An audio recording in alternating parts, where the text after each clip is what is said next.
Commander Zixthar stood before the tactical display in the command center of Defense Station Omega-7, watching another section of the map turn red. His four eyes blinked in sequence, a sign of stress among his people.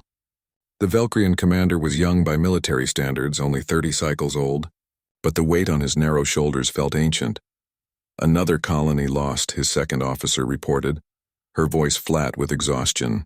Keras 9's fourth moon. 17 million civilians. The evacuation ships never made it out. Zixthar's clawed hand tightened on the edge of the console. 3 months. That was how long the Galactic Coalition had been fighting the Kreth swarm. 3 months of steady losses, retreating defensive lines, and mounting casualties. The Kreth were unlike any enemy the Coalition had faced in 200 years. They learned from every battle, adapted to every tactic, and never stopped coming. "What's our projection?" he asked, though he already knew the answer would be grim. "If current trends continue, they'll reach the core worlds in 6 months, his tactical officer said.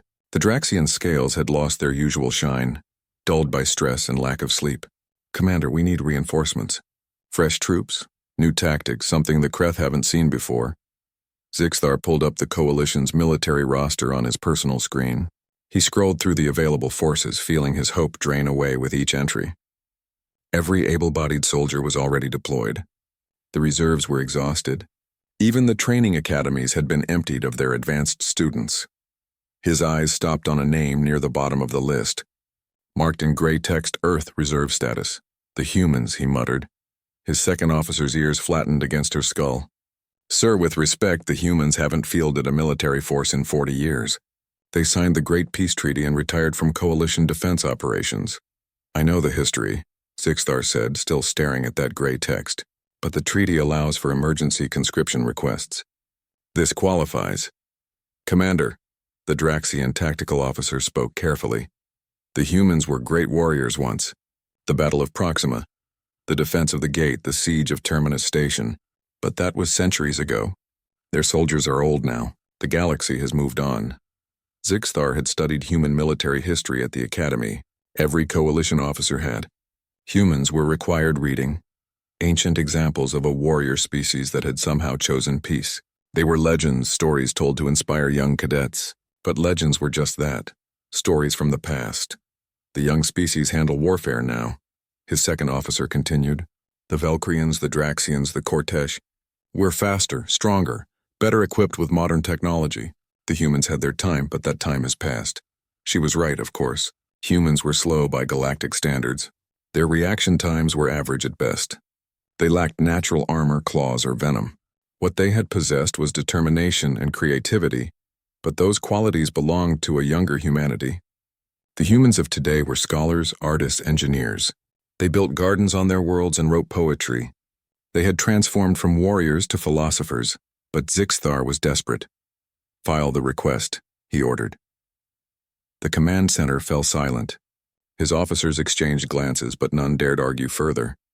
Within minutes, the emergency conscription request was transmitted across the quantum network to Earth, traveling through the void faster than light itself. The response came back within an hour. Zixthar was surprised they'd answered so quickly. "Message received. Request acknowledged. Deployment authorized. Estimated. Arrival, 72 hours. "They're actually coming," his second officer said, unable to hide her surprise. "Regiment designation?" Zixthar asked. His tactical officer pulled up the data. "They're calling it the Old Guard Regiment, commanded by Colonel Sarah Chen. Service record shows." He paused, his scales shifting color with confusion. "Sir, this can't be right." "Colonel Chen is 72 years old." Zixthar felt something cold settle in his stomach. "And the rest of the regiment?" "Similar ages, sir. The youngest soldier listed is 63. The oldest is 81. The command center erupted in murmurs. An officer from the Cortesh species, known for their aggressive nature, barked a laugh. "They're sending us their elders? What are we supposed to do with them? Ask the Kreth to wait while they take their medicine?" More laughter followed, bitter and sharp. Zixthar said nothing. He couldn't. What could he say? He'd called for help, and Earth was sending soldiers old enough to be great-grandparents. These humans had probably fought in wars decades ago, maybe even centuries ago given human lifespans. But they were old now. Their bodies would be weak, their reflexes slow, their minds clouded by age. He'd wasted their last chance on warriors long past their prime. "Sir?" his second officer said quietly. Leaning close, "We can cancel the request. Tell Earth we made a mistake. We still have time to—" "No," Zixthar interrupted. "We asked for help," they answered. "We honor that." But as the next 48 hours passed and the red sections on his tactical map continued to spread, Zixthar found himself unable to sleep. He stood in the observation deck looking out at the stars, wondering what he'd done. The Kreth were pushing forward on 3 fronts. Coalition forces were buckling under the pressure. And soon, very soon, a regiment of elderly humans would arrive expecting to fight. He imagined them shuffling off their transport ships with walking aids, their backs bent with age, their hearing probably failing. How could he possibly send them into combat? It would be a massacre, a shameful, pointless massacre that would haunt him for the rest of his life. "Commander," his tactical officer's voice crackled over his communicator. "The human transport ships have entered the system. They're requesting permission to dock." Zixthar's heart sank. "Permission granted. Direct them to Bay 7. Sir, the other officers want to know. What's the plan for the humans?" What was the plan? Zixthar had no idea. He couldn't send them to the front lines, that would be murder. But he also couldn't just ignore them. They'd traveled across the galaxy to help. They deserved respect even if they were too old to fight. "I'll brief them personally," he said finally, "and we'll find them appropriate assignments." He cut the communication and returned to staring at the stars. Somewhere out there, the Kreth were consuming another world. Somewhere closer, elderly human warriors were approaching, unaware that the commander who'd called for them now viewed them as a liability rather than an asset. Zixthar had read the old stories about human soldiers. He'd read about their courage, their refusal to surrender, their ability to win against impossible odds. But those were young humans, warriors in their prime. What could old humans possibly offer in a modern war against an enemy that adapted and evolved with every battle? In a few hours he would have his answer. The humans were coming and there was no turning back now. All Zixthar could do was hope that they understood their limitations, that they wouldn't insist on fighting when their bodies could no longer keep up with their warrior spirits. The stars offered no answers, only the cold certainty that the Kreth were coming, and the coalition was running out of time. The docking bay of Defense Station Omega 7 was crowded with officers and staff, all of them curious to see the legendary human warriors who had agreed to fight. Zixthar stood at the front of the gathering, forcing his posture to remain straight and professional, despite the dread curling in his stomach. The human transport ships were unlike anything in the modern coalition fleet. They were old designs, bulky and unrefined, with none of the sleek lines that current military vessels featured. As Zixthar watched them settle onto the landing pad with a groan of aging metal, he heard snickers from the assembled crowd. "Look at those relics," someone muttered behind him. "The ships or the soldiers?" another voice replied, followed by muffled laughter. Zixthar's ears flattened in disapproval, but he said nothing. He couldn't blame them for their skepticism. He felt it himself, heavy and uncomfortable in his chest. The main transport's cargo ramp began to lower with a hydraulic hiss. Zixthar straightened further, preparing to greet the human commander with the respect their species deserved, regardless of circumstances. The ramp clanked against the deck plating and the first human appeared. Zixthar's 4 eyes widened in shock. She was old. Not just mature or middle-aged, genuinely old. Her hair was completely gray, cut short and practical. Her face bore the lines and creases that came from decades of life. She moved down the ramp with careful, measured steps, and Zixthar could see the stiffness in her joints. Behind her came more humans, each one clearly advanced in years. They wore military uniforms covered in patches and insignia, from conflicts Zixthar recognized only from history texts. Some moved with slight limps. Others had scars visible on their weathered skin. One man near the back used a cane to help him walk. The laughter in the docking bay had stopped. Now there was only shocked silence, the kind that came from witnessing something so unexpected that words failed. The elderly human woman approached Zixthar and extended her hand in the human gesture of greeting. "Commander Zixthar, I'm Colonel Sarah Chen, commanding officer of the Old Guard Regiment. We're here to help." Her voice was steady and calm with an undertone of something Zixthar couldn't quite identify. Authority, perhaps, or certainty. He took her hand carefully, mindful of human fragility at such an age. Colonel Chen, welcome to Defense Station Omega-7. We're grateful for your response to our request. No need to be diplomatic, Commander, Chen said with a slight smile. I can see what you're thinking. You expected soldiers, and instead you got a retirement home on legs. Behind Zixthar, someone actually laughed out loud. A Cortesh officer, large and powerfully built, stepped forward. With respect, Colonel, are we supposed to fight the Kreth with soldiers who can barely fight gravity? This is a joke. More humans had descended from the transports now. Zixthar counted roughly 200 of them, all clearly in their later years. Some had gray beards. Others moved with the careful precision of people whose bodies no longer obeyed commands as quickly as they once had. Colonel Chen turned her gaze to the Cortesh officer. Her expression didn't change, but something in her eyes made even the aggressive Cortesh warrior shift uncomfortably. What's your name, soldier? She asked. Captain Vroresh, the Cortesh replied, drawing himself up to his full height, which was considerable. Well, Captain, I'm 72 years old. I've fought in 6 wars across 4 decades. I've survived things that would have killed most species on their best day.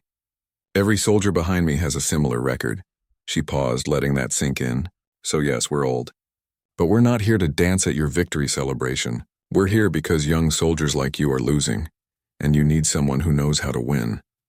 The docking bay fell silent again. Voresh's scales darkened with embarrassment, but he said nothing more. Zixthar felt torn between horror and a strange, growing curiosity. Chen spoke with absolute confidence, the kind that couldn't be faked. But confidence didn't stop bullets or claws. Confidence didn't make aging muscles faster or weak bones stronger. Colonel, he said carefully, perhaps we should discuss your assignment in private. I'm sure you and your soldiers need rest after your journey. We rested on the ship, Chen replied.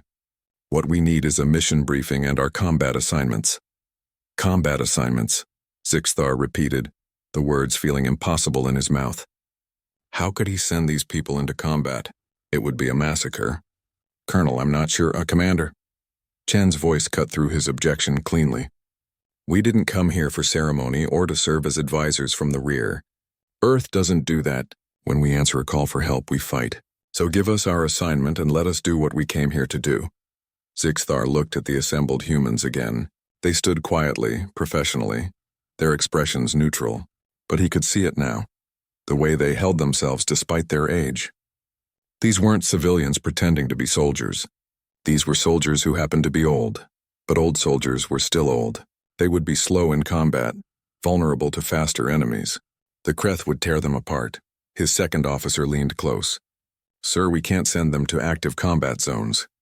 It would be irresponsible. Perhaps we could assign them to training roles? Or advisory positions? I can hear you, Chen said flatly.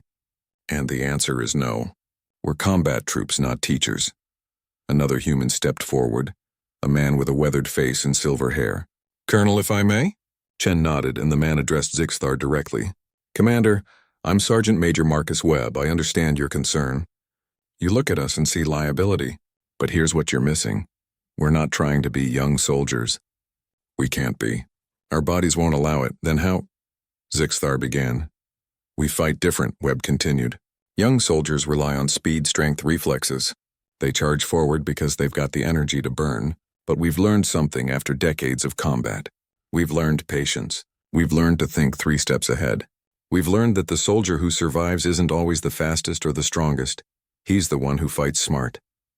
The Kreth adapt to tactics within hours, Zixthar said. They learn from every engagement. Your experience from old wars won't help against an enemy that evolves in real time. Chen's smile was sharp. Commander, the Kreth adapt to modern tactics because modern tactics are predictable. They follow doctrines taught in academies, executed by soldiers who learned warfare from simulations and textbooks. But my soldiers learned warfare from actual wars, from mistakes that cost lives, from victories earned through blood. We know tactics your young troops have never even heard of because they're not taught anymore. Ancient tactics against an advanced enemy, the Cortesh captain muttered. Ancient? Chen turned to him. Captain, do you know what guerrilla warfare is? Psychological operations? Attrition strategy? These aren't ancient, they're timeless. They work because they're based on fundamental truths about combat that never change, no matter how advanced the enemy. Zixthar felt a headache building behind his eyes. This was impossible. He couldn't send elderly humans into combat, no matter how confident they seemed. But he also couldn't just dismiss them without insulting Earth and wasting their journey. "I need to think about the best way to deploy your regiment," he said finally. Chen studied him for a long moment, and Zixthar felt as if she could see right through his diplomatic words to the truth beneath. He didn't think they could fight. "Commander," she said quietly, stepping closer so only he could hear. "I know what you're seeing. Old bodies, gray hair, slow movements, and you're thinking you made a mistake calling us. But here's what I need you to understand. We didn't come here to be pretty. We didn't come here to make you feel better. We came here to win. Point us at your problem, give us a mission, and then watch what happens." She stepped back and raised her voice so all the humans could hear. "Old Guard, form up! The commander needs time to figure out what to do with us. In the meantime, let's get our gear sorted and our equipment checked. We're not on Earth anymore, people. This is a combat zone. Act like it." The humans moved with surprising efficiency despite their age, forming neat ranks and following their officers toward the equipment storage area. They didn't complain or hesitate. They simply obeyed, with the kind of discipline that only came from years of military service. Zixthar watched them go, feeling more confused than ever. Every instinct told him these soldiers were too old to fight. But something else, some small voice in the back of his mind, whispered that he might be wrong. He hoped that voice was right. Because if it wasn't, he'd just signed the death warrants of 200 elderly humans who'd traveled across the galaxy to help, only to die because he'd been too desperate to think clearly. Zixthar sat in his private office, staring at the tactical map displayed above his desk. Red markers indicated Kreth positions. Blue markers showed coalition forces, and now one green marker sat in the docking bay representing the Old Guard regiment. What was he supposed to do with them? His door chimed. "Enter," he called. His second officer stepped inside, her expression troubled. "Sir, we've received a request from the commander at Outpost Tarvis. They need immediate reinforcement or evacuation authorization." Zixthar pulled up Outpost Tarvis on his map. The small base sat on the southern continent of Karis 9, positioned to monitor Kreth movements through a mountain pass. It was strategically important but currently surrounded by Kreth forces that were slowly closing in. "What's the garrison strength?" he asked. 43 coalition soldiers. Mixed species. They've been holding for 5 days, but Kreth numbers are increasing.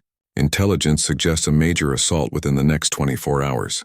Can we send reinforcements? His second officer's ears drooped. "No, sir. Every available unit is already engaged. The closest free forces are 3 days away. Then evacuate them. Sir, the commander at Tarvis is requesting permission to hold. He says if they abandon the outpost, the Kreth will use the pass to outflank our main defensive line." Zixthar rubbed his eyes with 2 hands while his other 2 gestured at the map in frustration. Outpost Tarvis was a lost cause. 43 soldiers couldn't hold against the numbers gathering around them. But the commander was right. Losing that position would compromise the entire southern front. Tell them to hold as long as possible, then evacuate. I won't order them to die for nothing. His second officer hesitated. "Sir, there is one option." "The humans? Absolutely not. Commander, hear me out. The Old Guard regiment needs an assignment. Outpost Tarvis is already considered lost. If we send the humans there, they can hold long enough for the Tarvis garrison to evacuate safely. It gives those 43 soldiers a chance to survive." Zixthar stood up, anger flashing through him. "You want me to send elderly humans to die so our soldiers can escape? That's your solution?"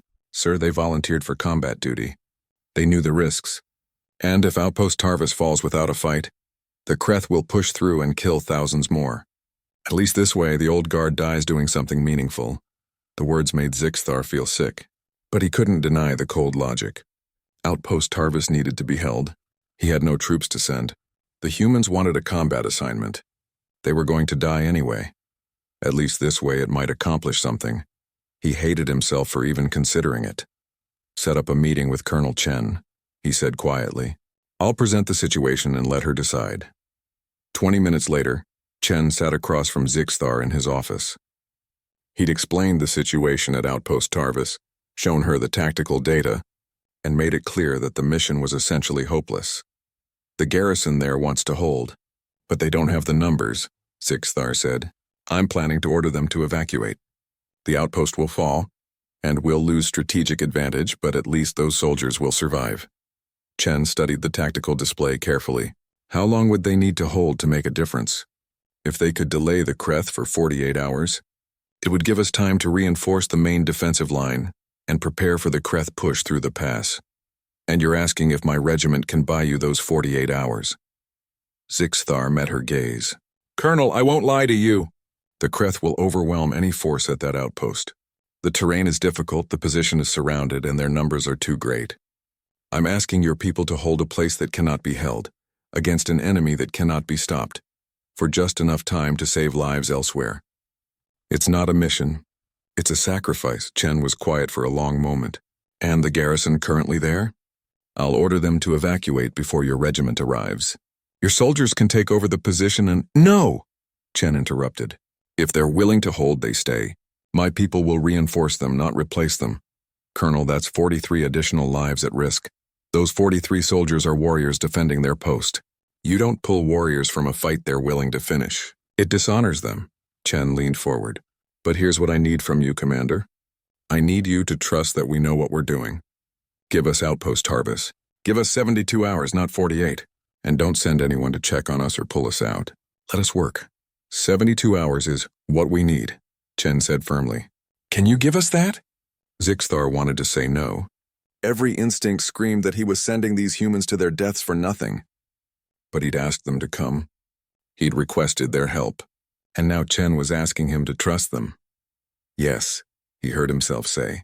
72 hours. The outpost is yours. Chen stood and extended her hand. Then we have a deal, Commander. The old guard will deploy to Outpost Tarvis immediately. As she left his office, Zixthar felt the weight of what he'd just done settle onto his shoulders. He'd essentially signed execution orders for over 200 humans who'd come to help. He told himself it was strategic necessity, but it felt like murder.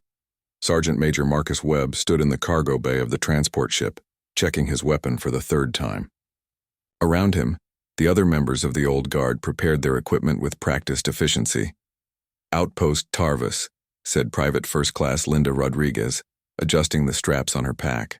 At 67, she was one of the younger members of the regiment. I looked it up. Small base, big problems.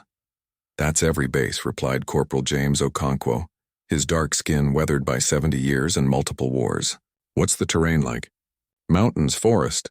Lots of cover if you know how to use it. Marcus finished with his weapon and moved to checking his ammunition. The Coalition kids there have been fighting defensive for 5 days. They're probably exhausted and scared. Can't blame them, Rodriguez said. The Kreth sound like nightmares. Every enemy sounds like a nightmare until you figure out how to kill them, Marcus replied. The Kreth adapt fast. They learn modern tactics quickly, but that's also their weakness. Lieutenant Chen, no relation to the colonel, approached their group. At 79, he was the oldest soldier in the regiment, but his mind was sharp as ever. Webb, the colonel wants you to take 2nd Platoon and establish our perimeter defenses. She's going to meet with the Coalition garrison commander when we arrive. What's our tactical approach? Marcus asked. Old school, Lieutenant Chen said with a slight smile. These Kreth have been fighting Coalition forces for 3 months. They've learned to expect modern military tactics, high-tech warfare, predictable patterns, so we're going to show them something they've never seen before. Sir, with respect, some of these tactics are outdated for a reason, Rodriguez said carefully. Outdated to us, the lieutenant agreed, but brand new to them. The Kreth have never fought against trench warfare. They've never encountered guerrilla tactics from Earth's 20th century. They don't know about psychological warfare, because the Coalition considers it uncivilized. We're going to educate them. Marcus felt a grim smile cross his face. Are we authorized for full-spectrum operations? The colonel has obtained authorization for whatever tactics we deem necessary to hold the position. The Kreth want to fight? Lieutenant Chen's eyes hardened. We'll give them a fight they'll never forget, assuming any of them survive to remember it. The transport shuddered as it entered the atmosphere. Through the windows, Marcus could see the landscape of Karis 9 rolling past below.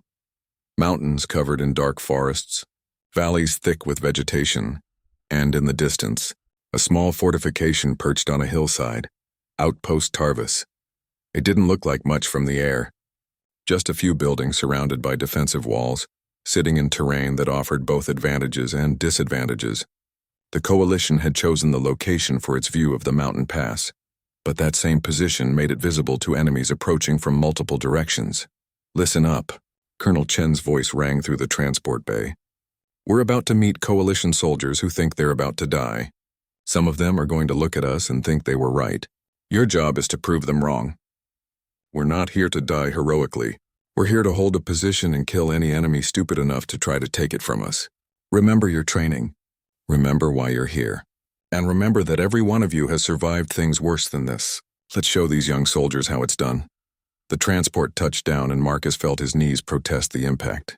His back ached, his hip was stiff, and he knew that in a few hours, his body would be reminding him that he was 68 years old and probably too old for this. But then he looked around at the faces of his fellow soldiers, saw the determination in their eyes, felt the familiar weight of his weapon in his hands. And age didn't matter anymore. They were the old guard, and they had a job to do. The garrison commander of Outpost Tarvis was a young Velcrian named Lieutenant Kresh. He met Colonel Chen at the base entrance with exhaustion written across his features. His uniform was dirty, his movement sluggish from days of constant alert. "Colonel Chen," he said, his voice hoarse, "I appreciate the coalition sending reinforcements, but I was told—" He trailed off as he looked past her at the humans unloading from the transports. "You were told we're old," Chen finished for him. "It's true, but we're also experienced, and we're here to help you hold this position." Kresh's 4 eyes blinked rapidly. "With respect, Colonel, the Kreth are gathering in massive numbers. Intelligence suggests they'll attack tomorrow at dawn. Even with your reinforcements, we're looking at 5-to-1 odds at minimum." "Then we'd better start preparing," Chen said. "Show me your defensive positions." As they walked through the outpost, Kresh explained the situation. His garrison had been fighting off probing attacks for days. The Kreth were testing their defenses, learning their patterns, adapting to their tactics. Each attack was more coordinated than the last. "They're smart," Kresh said. "Scary smart. We try something new, and by the 3rd or 4th attempt they've figured out a counter. It's like fighting an enemy that learns faster than we can adapt." Chen listened carefully, nodding occasionally. When they reached the command center, she spread out a physical map on the table, an old-fashioned paper map that made Kresh stare in confusion. "Colonel, we have digital displays. Paper can't be hacked, jammed, or intercepted," Chen said. "And it doesn't require power. Now show me where the Kreth have been attacking from." Kresh pointed to several locations on the map. Chen studied them, her experienced eyes taking in the terrain features, the approach routes, the natural choke points. Then she began marking the map with a pencil, drawing symbols that Kresh didn't recognize. "What are those?" he asked. "Ambush points, false positions, kill zones, and rally points," Chen said. "Lieutenant, your garrison has been fighting a modern defensive battle. That's good, but it's also predictable. The Kreth have seen everything you're doing and learned how to counter it, so we're going to change the rules." Over the next 12 hours, the old guard transformed Outpost Tarvis. Kresh watched in amazement as the elderly humans worked with surprising efficiency, despite their age. They didn't reinforce the obvious defensive positions. Instead, they created false positions that looked defended but were actually traps. They dug trenches at odd angles that seemed wrong to modern tactical doctrine, but created overlapping fields of fire that were devastatingly effective. They set up crude but effective early warning systems using nothing but wire, cans, and bells. Marcus Webb led a team into the forest surrounding the outpost, moving slowly but purposefully. His team planted tripwires, hidden pits, noisemakers, and false trails. Everything was designed to confuse, delay, and channel the enemy into kill zones. "This is ancient warfare," said one of Kresh's soldiers, a young Draxian watching Marcus work. "Ancient but effective," Marcus replied, carefully covering a pit with branches and leaves. "The Kreth adapt to modern tactics because modern tactics follow predictable patterns. But these methods," he gestured at the primitive traps, "they don't expect this because nobody fights like this anymore." "Why not?" "Because modern soldiers learn warfare from computers and simulations. They practice against programmed enemies using standardized tactics." Marcus straightened, his back protesting. "But war isn't standardized. Real war is messy, improvisational, and dirty. The side that wins isn't always the one with better technology. It's the one that's willing to use every advantage, no matter how old-fashioned." As night fell, Colonel Chen gathered both the coalition garrison and the old guard for a briefing. She stood before them, illuminated by portable lights, addressing a group that looked doubtful at best. "Tomorrow, the Kreth will attack," she began. "They expect a defensive battle. They expect you to man your walls, fire your weapons, and eventually get overwhelmed by superior numbers. They've learned to counter that approach, so we're not going to give them what they expect." She pointed to the map behind her. "We're going to let them think they're winning. We'll abandon the outer defenses early, make it look like we're panicking. They'll push forward confident and aggressive, and that's when we'll hit them." "With respect, Colonel," Kresh said carefully. "Retreat tends to become real retreat very quickly. Once soldiers start falling back, it's hard to stop." "That's why discipline matters," Chen replied. "My soldiers have executed tactical retreats dozens of times. We know the difference between retreating and luring. Your garrison will hold the inner positions while we execute the maneuver. Trust us to do our job and we'll help you do yours." "What about their adaptation?" asked one of Kresh's officers. "The Kreth will learn from this attack too." "They'll learn that we're unpredictable," Chen said. "And that's more valuable than any single tactic. Fear of the unknown is a powerful weapon. These Kreth have been winning because they can predict their enemy. We're going to make them afraid of what they can't predict." The briefing continued for another hour, with Chen explaining the plan in detail. Kresh had to admit grudgingly that it was clever. It violated most modern tactical doctrine, but it was clever. After the briefing, Kresh found Marcus Webb sitting on a crate outside the command center, slowly stretching his legs. "Sergeant Major, can I ask you something?" Kresh said. "Ask away, Lieutenant." "Why did you come? You're old. No offense, but you're old. You could have stayed on Earth, retired, comfortable.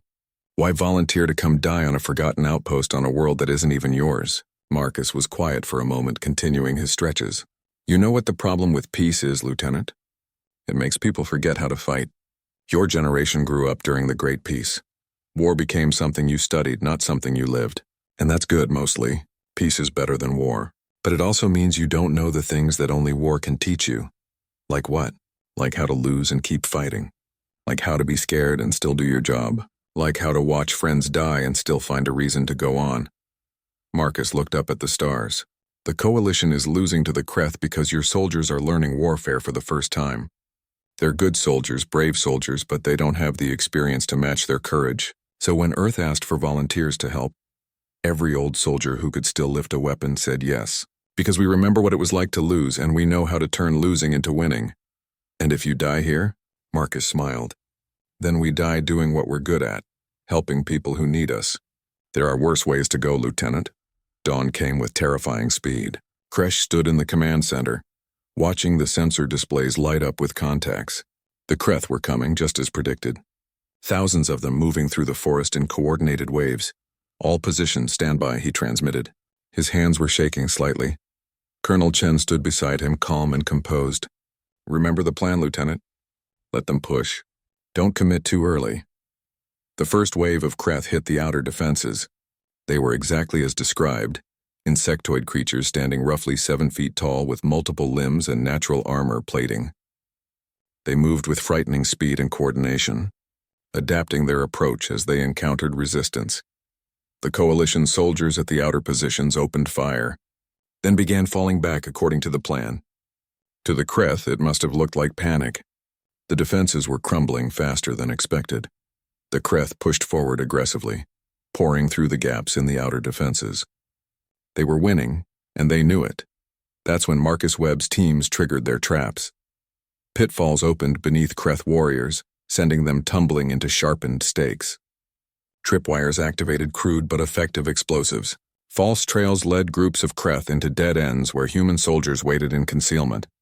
The Kreth advance stuttered, confused by defenses that didn't match any modern pattern they'd learned to counter. Second wave. "Execute," Chen ordered calmly. Hidden human soldiers opened fire from unexpected angles. The elderly warriors moved slower than young soldiers would have, but their aim was precise. Each shot carefully placed. They didn't waste ammunition spraying fire. They took single shots that counted. The Kreth tried to adapt, shifting their approach to counter the new threat. But every adjustment led them into another trap, another ambush, another carefully prepared kill zone. Kresh watched in amazement as the battle unfolded. The humans weren't fighting like modern soldiers. They were fighting like hunters, like predators, using patience and experience instead of speed and strength. They're adapting, one of his officers reported. The Kreth are pulling back to reassess. Let them, Chen said. Let them think about what just happened. Let them wonder what else we have waiting for them. Fear is fighting for us now. As the sun rose higher, the Kreth attack had stalled completely. They'd expected an easy victory, and instead had run into a defensive strategy they couldn't predict or counter. Bodies littered the approaches to the outpost. Far more Kreth than coalition or human casualties. How long will this hold? Kresh asked. Long enough, Chen replied. They'll attack again. They'll try different approaches, but each time they do, we'll show them something else they haven't seen. Commander Zixthar hadn't slept in 36 hours. He stood in the command center of Defense Station Omega-7, monitoring the situation at Outpost Tarvis through whatever sensors remained operational. The base was supposed to have fallen by now. The humans were supposed to be dead, instead they were still fighting. Another Kreth assault just broke off, his tactical officer reported, disbelief clear in his voice. That's the fourth failed attack in 2 days. The Kreth are actually retreating. What are the humans doing?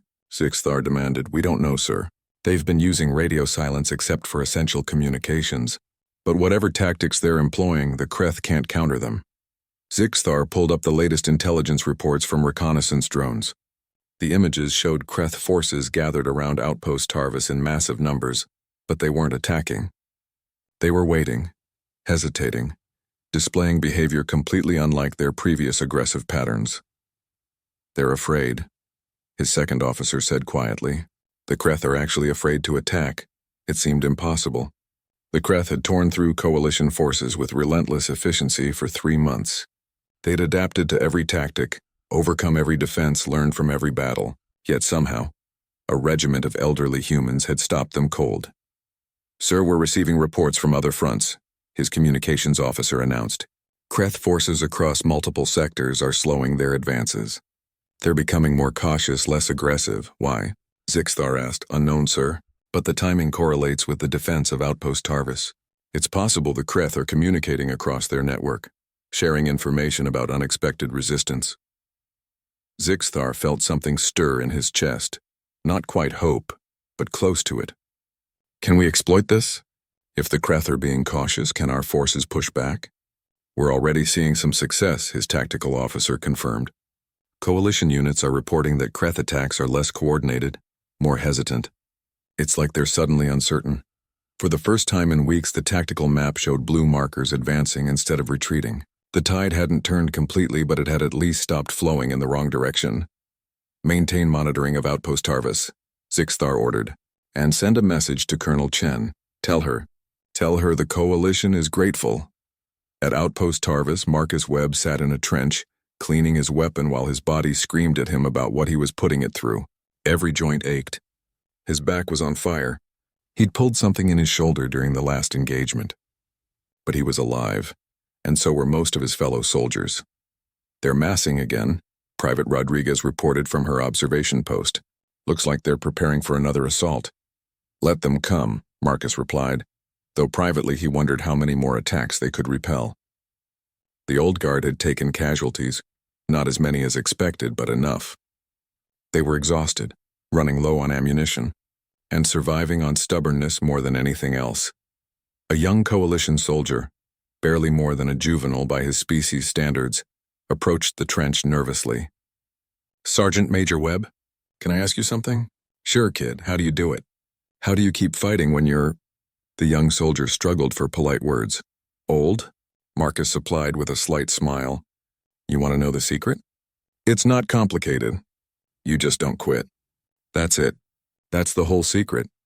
But the Kreth are stronger, faster, and we're smarter, more experienced and meaner, Marcus interrupted. Strength and speed matter, sure. But you know what matters more? Refusing to lose. The Kreth are learning that they can adapt to modern tactics, but they can't adapt to pure, stubborn human refusal to give up. Every time they think they've got us figured out, we do something else they don't expect. Not because we're better soldiers than you young folks, we're not. We just have more tricks in our bag because we've been doing this for decades. The young soldier looked down at his own weapon. I was scared when I saw you arrive. I thought they sent you here to die so we could escape. They did, Marcus said honestly, but we had other plans. Humans are funny that way. We don't like being told we're going to lose. Before the conversation could continue, an alert sounded. The Kreth were moving again, but this time something was different. They're not attacking, Rodriguez called down. Sir, I think they're repositioning, moving away from the outpost. Marcus climbed out of the trench, ignoring his protesting body, and looked through the observation scope. Rodriguez was right. The Kreth forces were pulling back, retreating from the outpost in organized formations. What's happening? The young coalition soldier asked.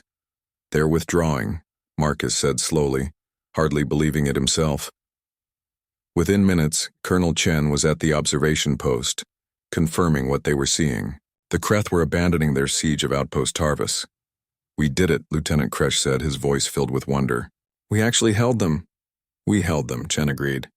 But more importantly, we showed them something they didn't expect. The Kreth thought they'd mastered coalition warfare. They thought they could predict and counter everything. We proved them wrong. And that uncertainty, that fear of the unknown, that's spreading through their network. A communication came through from Defense Station Omega 7. Commander Zixthar appeared on the screen, his four eyes bright with something that looked like relief. Colonel Chen, Lieutenant Kresh, the Coalition is grateful for your defense of Outpost Tarvis. Your actions have provided us with our first major tactical advantage since this war began. Kreth forces across multiple sectors are showing signs of hesitation. We're beginning counter-offensives. Happy to help, Commander, Chen replied.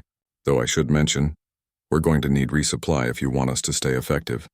We used up most of our ammunition convincing the Kreth that attacking old humans was a bad idea. Resupply is already en route, Zixthar said, along with requests. Multiple coalition commanders are asking for human tactical advisors. They want to learn how you fought. Chen glanced at Marcus, who shrugged. We can teach, she said. Though I should warn you, Commander, our methods aren't pretty. They're not modern or clean. They're the kind of warfare that went out of fashion because people preferred thinking war could be civilized. Colonel, 3 months ago the Coalition was facing extinction. We're now holding steady and pushing back. If your methods did that, then I don't care how unfashionable they are. Can you train our forces? We can, Chen confirmed. But understand something, Commander. You can't just copy what we did. The tactics don't matter as much as the mindset. Your soldiers need to stop fighting like they're in a simulation and start fighting like they might actually lose. They need to understand that war isn't about following doctrine. It's about surviving and making the enemy fail to survive. Can your young soldiers learn that? Zixthar was quiet for a moment. I don't know, Colonel, but I'm willing to find out. Will you help us? That's why we came, Chen said simply. 2 weeks later, coalition forces across multiple sectors were implementing modified versions of human tactical doctrine. The results were dramatic. Kreth adaptation rates dropped significantly as they encountered unpredictable, improvised tactics that didn't follow any pattern they could learn. The old Guard regiment was split into small advisory teams, each attached to a different coalition unit.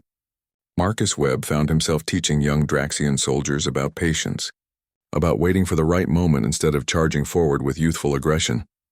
This feels wrong, one of the Draxians complained. We're trained to be aggressive, to press the advantage. And that works great until you meet an enemy who adapts to aggression, Marcus replied. The Kreth learn to counter your charges. So stop charging, make them come to you, make them fight on your terms, not theirs.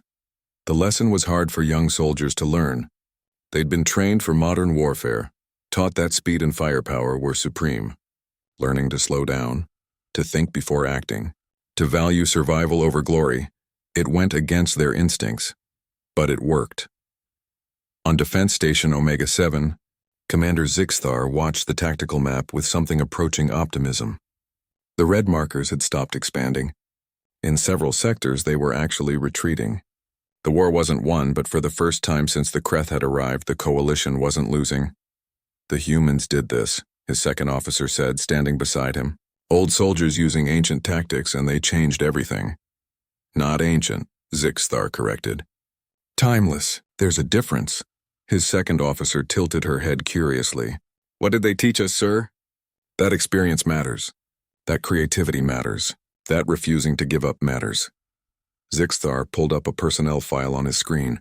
Colonel Sarah Chen's service record. We thought modern warfare had made old ways of fighting obsolete. We thought youth and technology were all that mattered. But the humans reminded us that war is ultimately about will. The Kreth have perfect adaptation, but they don't have centuries of experience with losing and finding ways to win anyway. That's what makes humans dangerous. Do you think we'll win this war, sir? Zixthar looked at the map, at the blue markers holding steady against the red. I think we have a chance now. And 2 months ago we didn't even have that.